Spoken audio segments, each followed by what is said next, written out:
That day onwards, I decided to just keep to myself. I was still living under their roof, but I hardly talked to anyone and only went down for lunch and dinner. It wasn't easy to do that as they were always worried about my brother and what he was doing anyway. I got a full scholarship to the college of my choice, and began focusing on my studies. I impressed one of my freshman professors, and got hired as his assistant the following year. When my brother turned 18, our parents bought him a brand new car even though he hadn't even applied for any colleges. And he made sure to flaunt it in my face by saying, "Why don't you go out with friends on car trips like I do?" Oops, I forgot that you don't have a car in the first place. That lit another fire inside me, and I began working on buying my own car. But I didn't just want to settle for a cheap model, and wanted to outdo him. After all, buying something more expensive than his car with my own money would be the perfect revenge in my opinion. So I got a job and started saving up money. I had to live with my parents so I could save up on rent, but I tolerated their abuse for the sake of my goal. One of my friends told me that his dad owned a car dealership, and could help me out.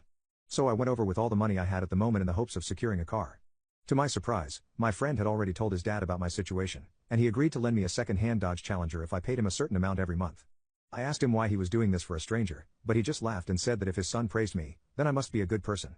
I am successful enough to not worry about my finances, and the thing that matters to me the most is my son's happiness.